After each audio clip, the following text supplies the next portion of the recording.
ગુણોથી અભેદ એવા પૂર્ણ આત્મદ્રવ્ય ઉપર દ્રષ્ટિ કરવાથી શું કહ્યું એમાં? આ ભગવાન આત્મા પૂર્ણ ગુણોથી અભેદ, ગુણ જેટલા છે એ બધા પૂર્ણ છે. હા હા હા, પૂર્ણ ગુણોથી અભેદ એવું પૂર્ણ આત્મદ્રવ્ય. ભાષા તો ઘણી સાદી છે ગુજરાતી. ભગવાન આત્મા પૂર્ણ ગુણોથી અભેદ એવું જે પૂર્ણ આત્મદ્રવ્ય, એના ઉપર દ્રષ્ટિ કરવાથી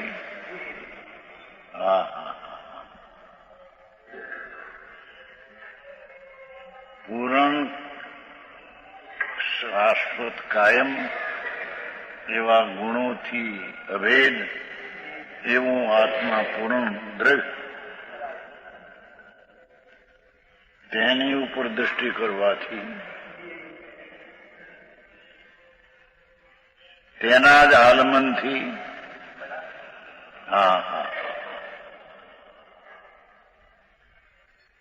ભગવાન પૂર્ણ ગુણોથી અભેદ એવો પૂર્ણ આત્મદ્રવ્ય, તેના ઉપર દ્રષ્ટિ કરવાથી તેના જ આલંબનથી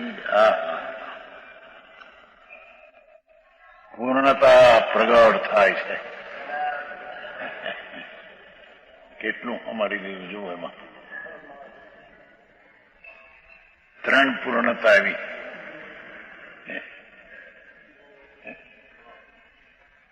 એક તો પૂર્ણ ગુણો પર્યાય નહીં,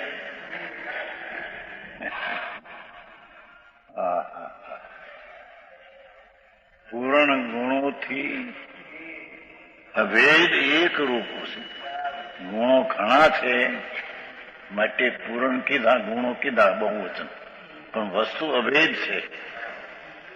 અભેદ એવા એક પૂર્ણ આત્મદ્રવ્ય, એવો પૂર્ણ આત્મદ્રવ્ય,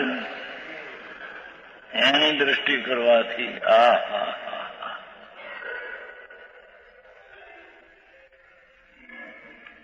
તેના જ આલમનથી પૂર્ણ ગુણથી અભેદ એવા પૂર્ણ આત્મદ્રવ્યની દ્રષ્ટિ કરવાથી અને તેના જ આલંબનથી પૂર્ણતા પ્રગટ થાય છે પર્યાયમાં.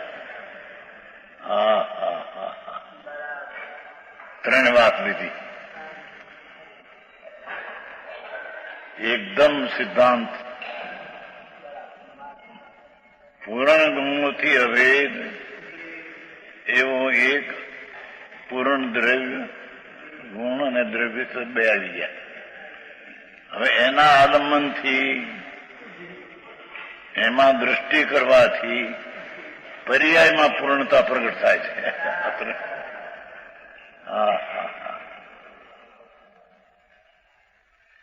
સમજાણું કાંઈ મહામંગળી છે.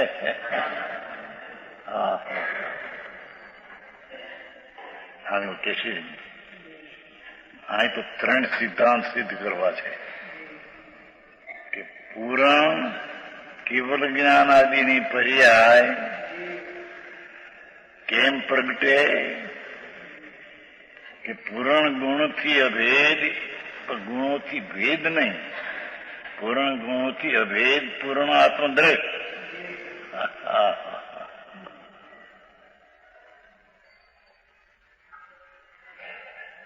એની દ્રષ્ટિ કરવાથી એના આલંબનથી પૂર્ણ ગુણરૂપી અભેદ એવું પૂર્ણ દ્રવ્ય, એના આલંબનથી પર્યાયમાં પૂર્ણતા પ્રગટ થાય છે. તો સુમનભાઈ, આ શબ્દ તમારે કોઈ આવ્યા એનો એને ક્યાંય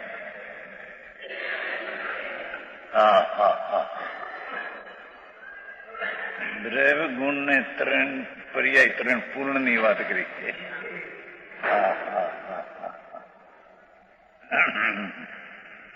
ઘણી સાદી ભાષા, ચાલતી ગુજરાતી.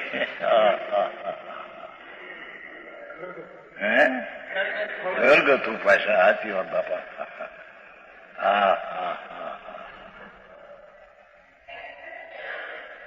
ત્રણે પૂર્ણ કીધા.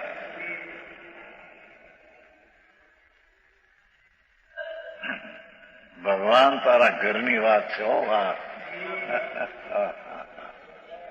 ભગવાન આત્મા પૂર્ણ ગુણોથી અભેદ પૂર્ણ દ્રવ્ય, પૂર્ણ ગુણોથી અભેદ પૂર્ણ આત્મદ્રવ્ય વસ્તુ, એની દ્રષ્ટિ કરવાથી ને એને આલમનથી પર્યાયમાં પૂર્ણ કેવળ જ્ઞાન આનંદ આદિ પ્રગટ થાય છે. શિવલાલજી, આવી સાદી ભાષા એકનું તત્વ છે. અખંડ દ્રવ્યનું આલંબન, એ જે પૂર્ણ દ્રવ્ય આત્મદ્રવ્ય કીધું, પૂર્ણ ગુણથી અભેદ એવું પૂર્ણ આત્મદ્રવ્ય તે અખંડ. આ અખંડ દ્રવ્ય,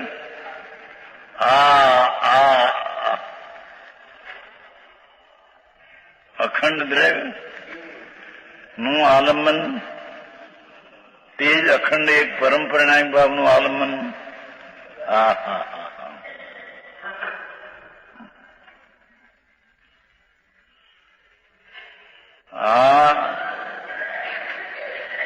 અખંડ દ્રવ્યનું આલંબન, તે જ અખંડ એક પરમ પરિણામિક ભાવનું આલંબન. એ હવે દ્રવ્યની દ્રવ્ય કેવું છે એમ સિદ્ધ કર્યું કે પરમ પરિણામિક ભાવ. આમ પેલું એમ કહ્યું પૂર્ણ ગુણોથી ભેદ એવું પૂર્ણ આત્મદ્રવ્ય, પણ એ શું ચીજ?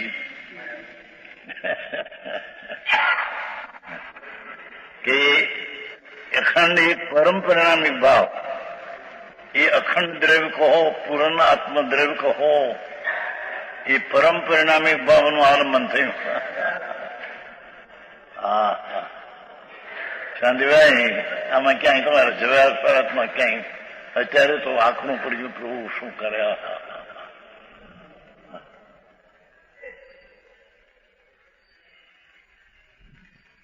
એ પરમાત્મા પૂર્ણ પ્રભુ ગુણોની અનંતતાથી પણ પૂર્ણથી ભરેલો એક રૂપ પાછું. એવું જે પૂર્ણ આત્મદ્રવ્ય, તે જ અખંડ પરિણામિક ભાવ છે.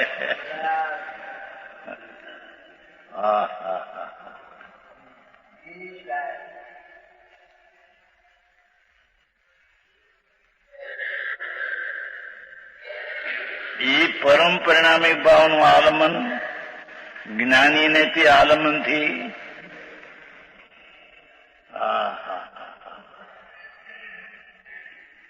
ધર્મી જીવને એ પૂર્ણ અખંડ દ્રવ્યના આલંબનથી, એટલે કે પરમ પરિણામિક ભાવના આલંબનથી આ પ્રગટ થતી ઉપશમિક, પહેલી કહ્યું પૂર્ણ પ્રગટ થાય છે. હવે અહીં અધૂરી પણ વાત એમાંથી પહેલી તે કહે, અધૂરી ને પૂરી. એને આલમનથી પ્રગટ થતી ઉપશમિક પર્યાય, ઉપશમિક પર્યાય. તેના આલમનથી ઉત્પન્ન થતી ક્ષોભશમિક પર્યાય. તેના આલમનથી ઉત્પન્ન થતી ક્ષાગ બહુ પર્યાય. એનું વ્યક્ત થતી વિભૂતિઓનું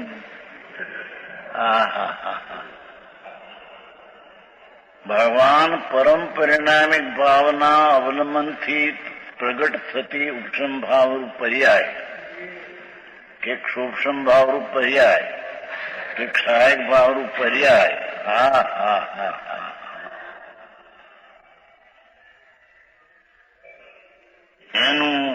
વ્યક્ત થતી વિભૂતિનું એ ઉપશમ સૂક્ષ્મ ક્ષાય કે શક્તિ જે પરમ પરિણામી ભાવ છે એમાંથી વ્યક્ત પ્રગટ થતી પર્યાયોનું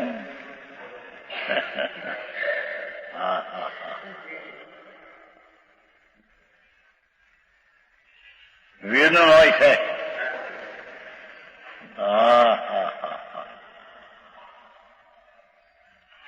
ધર્મીને પૂર્ણ ગુણથી ભરેલું પૂર્ણ આત્મદ્રવ્ય કે જેને અખંડ પરિણામિક ભાવ કહીએ તેના આલંબનથી તેના આશ્રયથી થતી વ્યક્ત પર્યાય પ્રગટ ઉપશમ સૂક્ષ્મ ક્ષાય. ઉદય કઈ વ્યક્ત પ્રગટ નથી, એ તો વિકાર છે. આ તો ઉપશમ સૂક્ષ્મ અને ક્ષાય પ્રગટ થતી વ્યક્ત પર્યાય પ્રગટ તેનું ધર્મીને વેદન હોય છે.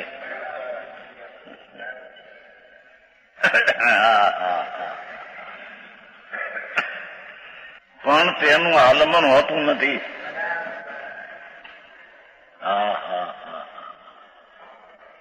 આવો માર્ગ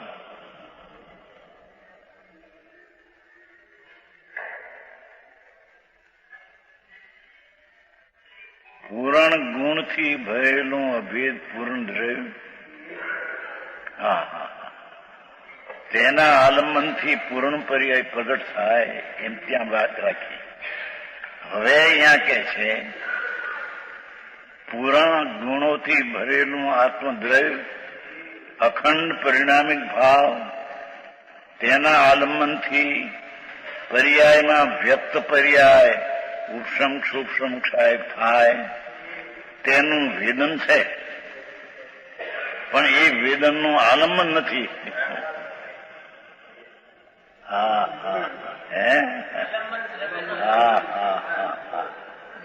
હિંમતભાઈ આવી વાતો છે. અમારે ત્યાં વાંચનારા છે ને વિચાર. ભગવાન અહીંયા તો પૂર્ણ પ્રગટ થાય ક્ષાયક એ વેદનમાં આવે અને ઉપશમ ક્ષોક્ષમ અપૂર્ણ વ્યક્ત પર્યાય એટલે અપૂર્ણ ને પૂર્ણ બે વેદનમાં આવે પણ વેદનની પર્યાયનું આલંબન ધર્મીને ન હોય.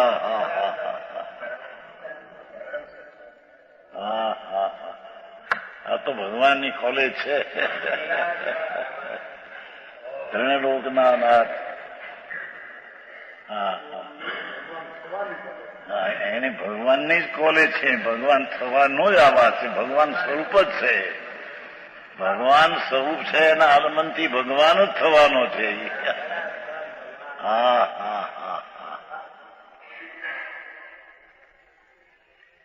એની અંદરમાં હવે બે પર્યાય અને દ્રવ્યમાં વચ્ચે અખંડ પરિણામિક ભાવ એવું જે પૂર્ણ ગુણ પૂર્ણ અભેદ દ્રવ્ય તેના આલંબનથી વ્યક્ત રૂપે પર્યાયમાં પ્રગટ રૂપે ઉપશમ સૂક્ષ્મ ક્ષાયક પ્રગટ થાય તેનું વેદન હોય છે ધર્મીને. પણ ધર્મીને તેનું આલંબન હોતું નથી.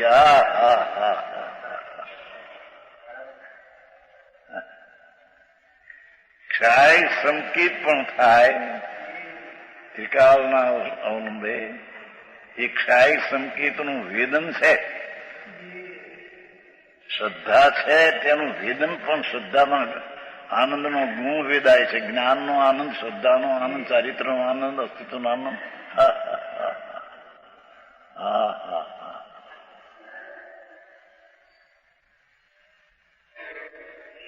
એવું વેદન હોવા છતાં રાગનું વેદન છે એ વાત નથી.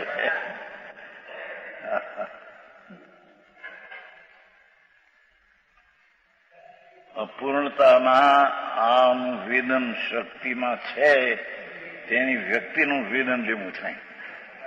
રાગ કઈ શક્તિમાં નથી, ગુણમાં નથી, પ્રગટ થાય છે. એનું વેદન છે, પણ એ વેદન મુખ્ય ગણવું નથી.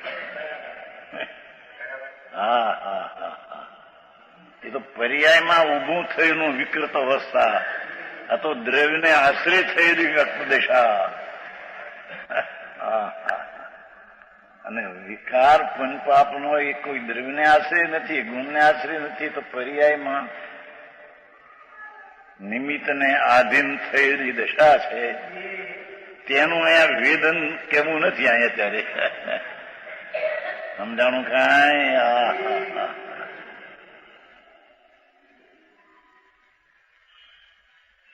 કેમ કે શક્તિનું જ્યાં વર્ણન ચાલ્યું છે, 47 શક્તિ, જેની વાત છે બાપા.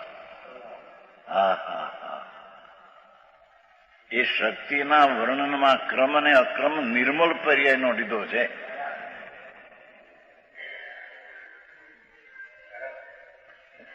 શક્તિ ક્રમ નિર્મળ પર્યાયનો, અક્રમ નિર્મળ ગુણ.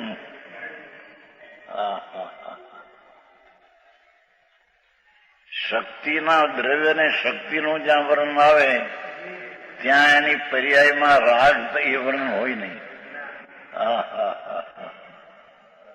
સમજાણું કાંઈ? હે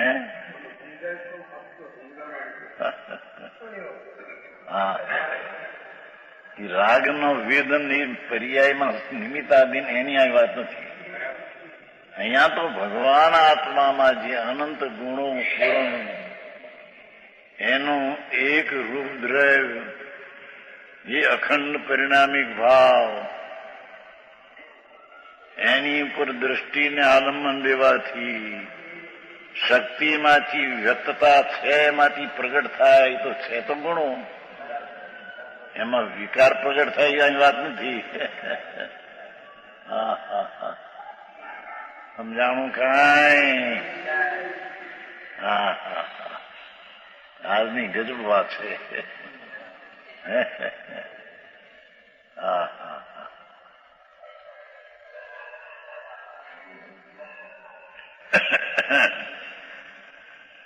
વેદન હોય પણ તેનું આલમન હોતું નથી, તેના ઉપર જોર હોતું નથી. હા હા હા, પર્યાયના વેદનમાં જોર હોતું નથી આલંબનનું. ત્રિકાળી પૂર્ણ ગુણો સર્વ વેદ આત્મદ્રવ્ય, જે અખંડ પરિણામિક ભાવ, તેનું જોર હોય છે. હા હા હા હા, આવી વાત હોય ક્યાંય સાંભળવા મળે નહીં. એ દેવાન પ્રિયા ન્યાય ક્યાંય નથી તમારે ત્યાં.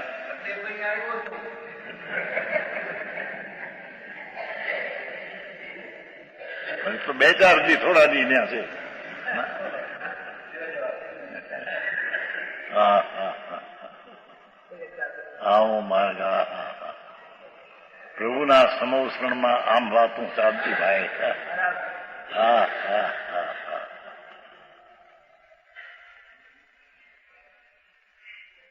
કે છે કે શક્તિઓ જેટલી છે, ગુણો એ પૂર્ણ છે, તેથી તેનું અભેદ રૂપ દ્રવ્ય પણ પૂર્ણ છે. એક એથી અખંડ પરિણામિક ભાવ તેને કહેવામાં આવે છે. તેના આલંબનથી પૂર્ણ ગુણો, પવિત્રનો પૂર્ણ દ્રવ્ય, તેના આલંબનથી તો નિર્મળ દશા પ્રગટ થાય. હા હા હા હા, ઉપશમ, ક્ષોક્ષમ અને ક્ષાય,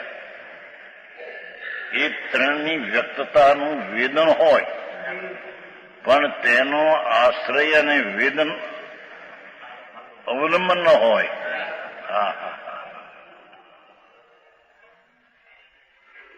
નિયમસારમાં કહ્યું છે કે 4 ભાવ તે વિભાવ ભાવ છે, એમ કહ્યું છે. વિભાવ ભાવ એટલે ઉદય તો વિભાવ છે, પણ ક્ષાય કુસુમ વિશેષ ભાવ છે.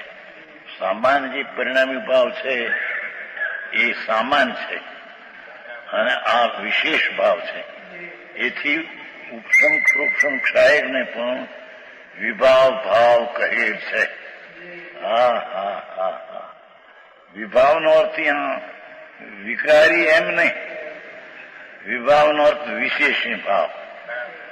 જેમ વિભાવિક શક્તિ છે ને આત્મામાં, હા હા હા, એ વિકારી વિશેષ વિભાવ એટલે વિકારી એમ નહીં, પણ ચાર દ્રવ્યમાં નથી અને આત્મામાં એ છે, એથી એને વિભાવિક શક્તિ કે વિશેષ શક્તિ એક ભિન્ન છે એમ કહ્યું. એમ પર્યાયમાં જે ઉપસંક્ષાયક પર્યાય થઈ એને ત્યાં વિભાવ પર્યાય કીધી. વિભાવ દશા, વિભાવ એટલે વિશેષ અવસ્થા. તો વિશેષ અવસ્થાનું વેદન હો, પણ વિશેષ અવસ્થાનું આલંબન ન હો.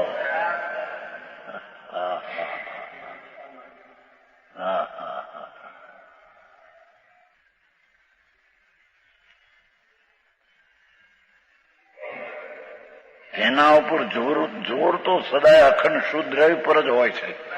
હા હા હા. દ્રષ્ટિનો ધ્યેય તો દ્રવ્ય ઉપર હોય છે.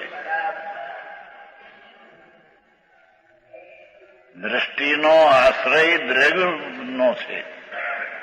હા હા.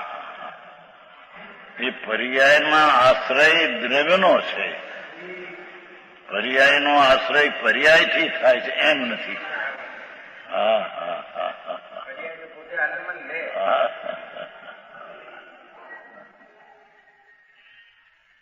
બહુ જ માખણ છે. માનધાતાના માન ગળી જાય હું છે. હે હા હા, એ કરવાનું બાપુ. હા હા.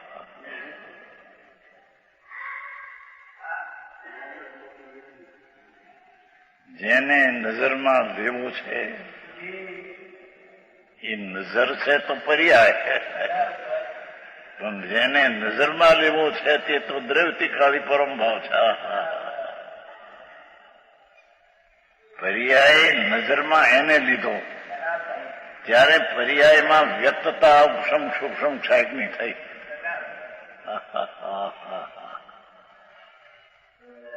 અરે આવો માન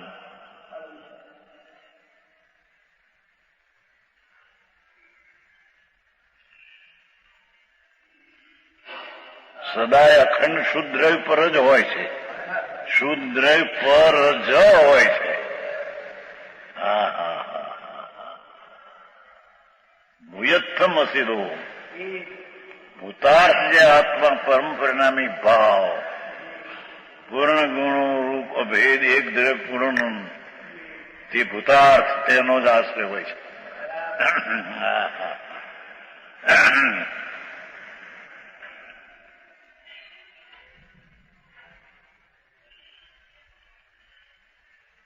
ક્ષાય ભાવનો પણ આશ્રય કે આલંબન ન લેવાય. હા હા.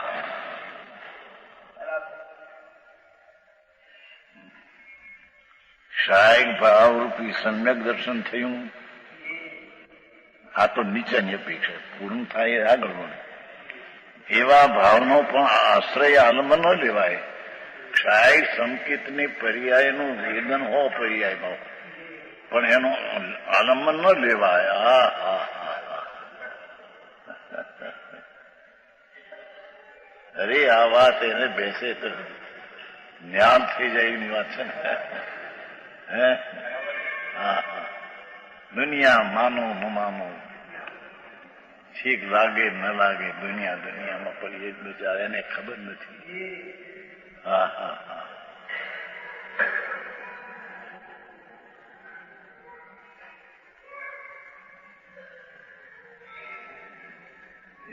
બસ આવીએ ઘણા જાય છે.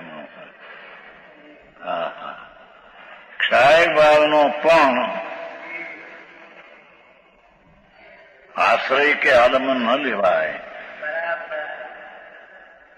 પણ કેમ કહ્યું કે અશુદ્ધ પર જ આલંબન હોય છે, પણ ક્ષાય ભાવનું પણ આલંબન હોતું નથી. હા આવી વાત ચેતનજી. હા હા હા. અમૃતનો સાગર ભગવાન પૂર્ણ ભરેલું પ્રભુ. આ અમૃત આનંદ એ પૂર્ણ છે. એવા એવા પૂર્ણ ગુણોથી ભરેલો એક અભેદ પૂર્ણ દ્રવ્ય છે. તેના આલંબનથી જ પર્યાય પ્રગટ થાય છે. ક્ષાયક ભાવનું પણ આલંબન લેવા યોગ નથી.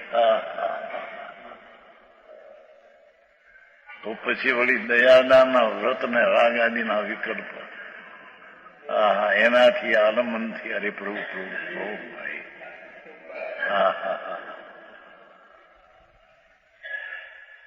એની તો અહીંયા વાત જ નથી. અહીંયા તો નિર્મળ ગુણથી ભરેલો નિર્મળ દ્રવ્ય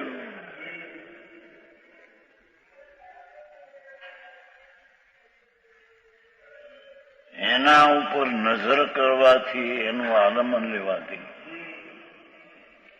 જે ધર્મ પર્યાય પ્રગટ નિર્મળ થઈ ક્ષાયક રૂપે થઈ પણ તેનું વેદન હો પણ તેનું આશ્રયના આલંબન લેવા લાયક નથી. આવી વાતો 8 વર્ષના બાળકો જયારે એ દશામાં ચડી જતા અને આગળ વધવા માટે વનમાં હલ્યા જાય બહારમાં.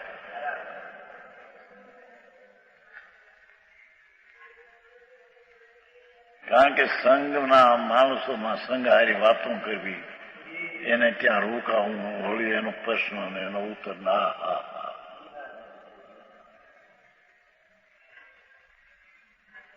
એથી છૂટીને અંદરમાં જવા માટે ગિરી ગુફાનું તો કઈ 49 અતિન્દ્રિય નિર્વિકલ્પ સમાધિ આનંદ પ્રગટ થયો છે. એ રૂપી ગિરી ગુફામાં ગરી ગયા છે.